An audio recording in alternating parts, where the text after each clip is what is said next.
అమ్మాయికి ఏంటంటే పుట్టినప్పుడే మెచ్యూరిటీ వచ్చినట్టుంది ఆమెకి. అంటే మీరు ఆమె వయసుకి దానికి సంబంధం లేకుండా మాట్లాడుతుంటుంది ఆవిడ. ఫస్ట్ పాయింట్ ఏంటంటే ఏకసంతాగ్రహి అంటారు కదండి, అలా ఆమె. సో నాకు అప్పటి వరకు తెర మీదే పరిచయం. సో ఈజీగా ఆమెకి తెర మీద పరిచయం ఉన్న వాళ్ళే కనిపెట్టేస్తారు. She's a fantastic actress. అలా షీఈ్ అ పుల్లర్. ఏ క్యారెక్టర్ అన్నా అలా చేస్తుంది అనేది మనకి స్క్రీన్ మీద పరిచయంతోనే చెప్పేయగలం. సో ఆమె బేసిక్గా ఏంటంటే ఆమె స్క్రిప్ట్స్ వినదండి, చదువుతుందట. నాకు అంటే ఎనీ ఫిల్మ్ మేకర్ పర్టికులర్గా మనకి చదివేటప్పటికన్నా నెరేట్ చేసేటప్పుడే ఇంకా చాలా క్లియర్గా చెప్పచ్చు అనేది ఏ రైటర్ డైరెక్టర్గానే ఉంటుంది. నువ్వు చదివితే నాకున్న ఫీలింగ్స్ మొత్తం పూర్తిగా పేపర్ మీద ఉండవు, నువ్వు నన్ను చూస్తే కదా అనేది నా ఫీలింగ్. నేను అరవింద్ గారు అడిగాను. అంటే ఈ ప్రాబ్లం చాలామందికి ఉంది. Okay okay a film maker approach అయినా ప్లీజ్ సెండ్ స్క్రిప్ట్ అని స్వీట్గా అడుగుతుంది. నువ్వు ఎంత స్వీట్గా అడిగినా 50% అనేది లాస్ట్ ఇన్ ట్రాన్స్లేషన్స్తో వెళ్ళిపోతుంది. ఎక్కడ రాస్తామండి, రేడియో విన్నట్టు మొత్తం డీటెయిల్గా రాయలేము కదండి అనేది పాయింట్ అన్నమాట. నేను అరవింద్ గారిని ఏమన్నానంటే, అంటే నన్ను అప్రోచ్ అవ్వకుంది ఏం కథ తెలుసు అంట. సో నేనేమన్నానంటే, సార్ నేను కన్విన్స్ చేయడానికి నేను ట్రై చేయను, బట్ ఆన్ పేపర్ కన్నా స్ట్రైట్ అవే నేను నెరేట్ చేస్తే ఆమెకి నేనేమనుకుంటున్నానో అర్థమవుద్ది. Then it's her thing. Reject చేస్తుందో యాక్సెప్ట్ చేస్తుందో ఆమె ఇష్టం అన్నప్పుడు అరవింద్ గారి మీద గౌరవంతో విన్నాను. ఫస్ట్ అది జాలండి. అంటే నాకేంటంటే విన్న తర్వాత రిజెక్ట్ చేసింది అనుకోండి, ఓకే, దట్స్ హర్ చాయిస్. వినకుండా చదివి వద్దనుకుంది అనుకుంటే ఇంకా లేదో నేను చెప్పాల్సింది ఉంది ఇందులో, అది పూర్తిగా పేపర్ మీద లేదు, నా ఎమోషన్స్ వేరు, నా ఇవి వేరు అనేది నాకు ఒక వెలితిగా మిగిలిపోయేది. బట్ థ్యాంక్ గాడ్ ఆమె వింటానంది. చెన్నైలో వెళ్ళి మీరు అసలు extremely good narrator, extraordinary narrator. Definitely converse చేసేస్తారు. ఈ చిన్నపాటి పరిచయం మీరు డెఫినెట్లీ కన్వర్స్ చేస్తానని ఈమెను పెట్టుకోండి. ఈమె వేరే చాలా కష్టపడ్డారా? ఎన్నోసార్లు ఆన్ సెట్స్ కానీ మామూలుగా కానీ ఎన్నోసార్లు అరే నెక్స్ట్ ఎవరు వస్తారో కానీ ఇంతో సినిమా తీసేవాళ్ళు అని చెప్పి నవ్వుకునేవాడిని. చచ్చిపోతాం ఇంతో చేయాలంటే. ఎందుకు అంత కష్టం? ఎందుకు కష్టం అంటేనండి, అంటే ఆమెలో నేను అదే చెప్తానండి, ఆమెలో అంటే మనము ఇప్పుడు సుకుమార్ గారు ఉన్నారనుకోండి, ఒక సీన్ని 10 రకాలుగా ఎలా ఆలోచిస్తారో ఈమె కూడా ఆమె సీన్ని అన్ని క్యారెక్టర్స్కి లింక్ చేసి, ఆమె ఒక డైలాగ్ అన్ని క్యారెక్టర్స్ లింక్ చేసి ఆ సిచ్యువేషన్కి అది కరెక్టా రాంగా ఇన్ని రకాలుగా ఆలోచిస్తే అన్ని డౌట్లు మన మీద వేస్తారు. మనకే డౌట్లు వచ్చేస్తాయి. బట్ ఇంటెన్షన్ అంటే మొత్తం ఫోకస్ అంతా సినిమా మీద ఉంటుంది. ఇట్స్ వెరీ గ్రేట్ అండి. మై కో రైటర్ ఈమె. ఆమె ఒక డైలాగ్ ఆమెది కాదు, అది సినిమాది. అద్భుతం అసలు. సో డెఫినెట్లీ డైరెక్టర్ పేషెన్స్ కి పరాకాష్ట, but still that will be the best.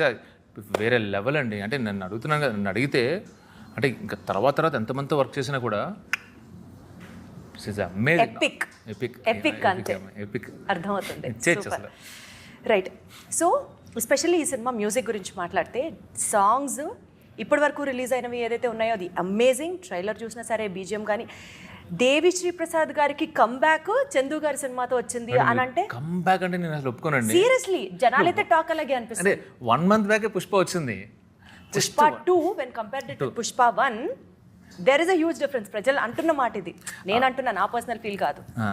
అంటే నేను అదైతే అసలు ఒప్పుకోను. Especially for love songs if you have to talk. Fast beat songs లో డించాక్ డిఎస్పీ గాని కొట్టేది లేదు. అంటే ఆయన దగ్గరికి అప్రోచ్ అయినవి లవ్ స్టోరీస్ అయితే లేవండి.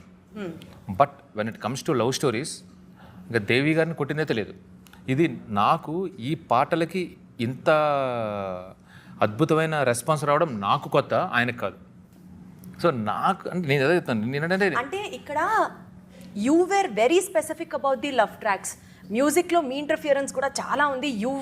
You were like too personal about music అన్నది మేము విన్నమాట. అది అందులో డౌట్ లేదండి. నాకు మోర్ దెన్ ట్యూన్ కన్నా నాకు సాహిత్యం మీద, అంటే లిరిక్స్ ఎలా వస్తాయి, ఇక్కడ ఏం పడాలి అనే దాని మీద నాకు ఇష్టం.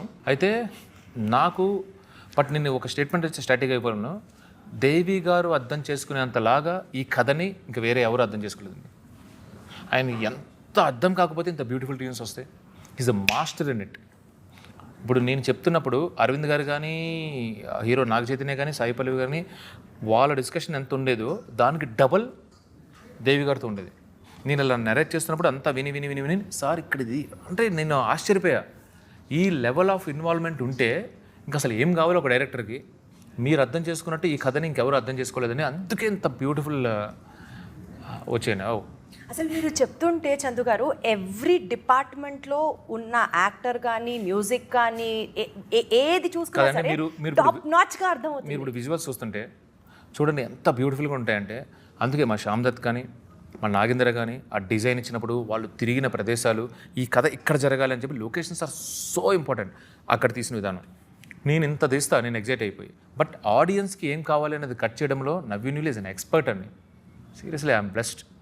అసలు you have a beautiful team around you. Enjoy చేయొచ్చు మళ్ళీ అంటే పర్సనల్ రిలేషన్స్ కూడా అందరితో బ్యూటిఫుల్ ఉంది కదా. Face is the index of your mind and the happiness you have in your heart has been reflected on your face. Such super confident గా ఉన్నారు మీరు, అర్థమవుతుంది. Nice nice nice super. మాకు కూడా ఎక్సైట్మెంట్ వస్తుంది తెలుసా మీ ఎక్సైట్మెంట్ చూస్తుంటే. మా ఊర్లో ఉన్న కుక్కలన్నీ ఉత్తరానికి తిరిగి పోస్తే ప్రపంచ పటంలో పాకిస్తానే ఉండదు. అది అసలు ఆ డైలాగ్కి అసలు ఇంట్లో కూర్చొని టీవీల ముందర ట్రైలర్లు చూసింది అది చెప్పట్లో. అంటే ఒక పక్క patriotism, such a great patriotic feel, Pakistan related cinema అని అర్థమవుతుంది. ఇండియా వర్సెస్ పాకిస్తాన్ అని ఒక హింట్ లాగా అనిపించింది ట్రైలర్ చూసిన తర్వాత. Followed with love story. Followed with love story ఉంది. బేసిక్ లవ్ స్టోరీ అండి. 2 hours 25 minutes each and every minute లవ్వే ఉంటుంది. అంటే ఓవరాల్గా Pakistan episode run time 20 minutes కూడా ఉండదండి. 20 minutes కూడా ఉండదు. ప్రాపర్ ఎమోషనల్ లవ్ స్టోరీ అండి. బేసిక్గా అంటే ఇందులో పేట్రియాటిజం అంటే ఇందులో ఏదో దేశభక్తి ఏమి ఉండదండి. మీకు ఆ కాంటెక్స్ట్ వచ్చినప్పుడు వాట్ ఈస్ దట్ ఆ మాటలు ఆ డైలాగ్స్ వస్తాయి కానీ అర్రే ట్రైలర్ చూసి మమ్మల్ని అందరూ లేదంటే ఇప్పుడు మనం ఎంత అంటే మనం ఇప్పుడు పాకిస్తాన్లో ఉన్నాం, ఎంతని భరిస్తామండి when it comes to mother India అన్నప్పుడు ఆ కౌంటర్ ఇచ్చేస్తాం కదా. అలాంటి కౌంటరే తప్పితే వాళ్ళ టీంని అక్కడ ఉండి అక్కడ కట్ త్రోట్ క్రిమినల్స్ మధ్యలో వాళ్ళ టీం ఉన్నప్పుడు వాళ్ళని కాపాడుకోవడానికి వచ్చినప్పుడు సన్నివేశం వస్తుంది తప్పితే ఇట్స్ నాట్ పేట్రియాటిక్ ఫిలిం. ఇది ఆ ఇన్సిడెంట్ అప్పుడు హీరో రియాక్ట్స్. అది గుజరాత్లో ఉన్నప్పుడు అంతే, డీమచ్చలేసం వాళ్ళ ఊరిలో ఉన్నప్పుడు అంతే, పాకిస్తాన్లో అంతే. That's it. ఇప్పటి వరకు అది ఒక పేట్రియాటిక్ ఫిలిం. అసలు లవ్ స్టోరీ ఒకవైపు, పేట్రియాటిజం ఒకవైపు, అసలు బీభత్సంగా కాంబినేషన్ అనుకుంటున్నాం. సో ఇప్పటిదాకా క్లారిటీ ఇచ్చారనమాట. రైట్. ఎమోషనల్ లవ్ స్టోరీ అండి. ఎవరు ఎక్కువ చేశారు అనేది అంటే మీరు బయటకు వచ్చిన తర్వాత ఇద్దరులో ఎవరు అనేది మీకు కన్ఫ్యూజ్ అయిపోతారు. అంత బాగా చేశారు ఇద్దరు. బన్నీవాస్ గారు ఈ సినిమా గురించి మాట్లాడుతున్నప్పుడు 100% 100 crores క్లబ్లో నాగ చైతన్య గారిని నిలబెట్టబోతున్నాం అన్నట్టు he was super confident. Okay అంటే అది బిజినెస్ కమర్షియల్స్ ప్రొడ్యూసర్ గారు మాట్లాడాలి అంటే might be this is a very diplomatic answer. But diplomatic కాదండి. నేను కాన్ఫిడెంట్గా ఏం చెప్తానంటే ఈ సినిమాని ఏం ఎక్స్పెక్ట్ చేసి వచ్చి కూర్చుంటారో ఈచ్ అండ్ ఎవ్రీ ఆడియన్స్ ఏం ఎక్స్పెక్ట్ చేసి వచ్చి కూర్చుంటారో అది వెనక్కి ఇచ్చేస్తామండి. We will give it. అందులో మాత్రం ఈ సాంగ్స్ విన్నా ఈ ట్రైలర్ చూసినా ఏముంటుంది సినిమాలో, మేము ఏం ఎక్స్పెక్ట్ చేసి మేము ఏం ఎంటర్టైన్ అవుతాం ఈ సినిమా దగ్గర నుంచి ఉన్నది మాత్రం 100% ఉంటుంది. సో సినిమా గురించి ఎట్లయితే మాట్లాడుకున్నామో తండేల్ సినిమాకి సంబంధిస్తూ మీకు కొంచెం పర్సనల్గా వెళ్తే ఒక చిన్న ర్యాపిడ్ ఫైర్ అనుకుందాం. I want it in a very Swift way. I ask the question. చెప్పండి. మీరు అసలు కుమ్మేస్తారు. నాకు ఫుల్ కాన్ఫిడెన్స్ ఉంది మీ మీద కూడా. డెఫినెట్లీ ఫుల్ ప్రిపేర్డ్ ఉన్నారు. ఫాస్ట్గా చేస్తేనే దీనికి కిక్. గంటలు అయితే కాదు. ప్లీజ్ కొన్ని ఎక్స్క్యూజ్ ఇవ్వండి. చెప్పండి. ఓకే 1 minute దట్ ఇన్స్పైర్డ్ ఈ తండేల్ నేను చేస్తున్నాను అనుకోవడానికి ఏంటి? Love story. తండేల్లో లాంగెస్ట్ షూట్ చేసిన సీన్? స్టార్మ్ సీక్వెన్స్ అంటే ఎక్స్ప్లెయిన్ దట్. అంటే ఇంటర్వెల్లో వచ్చే ఒక స్టార్మ్ సీక్వెన్స్ ఉంటుంది. అదే స్టార్మ్ సముద్రం మధ్యలో. సో అది ఇంటర్వెల్ బ్రేక్ అన్నమాట. ఓకే కొన్ని ఇట్లా మాకు దొరుకుతున్నప్పుడు బ్రేక్ ఇవ్వచ్చు, పర్వాలేదు.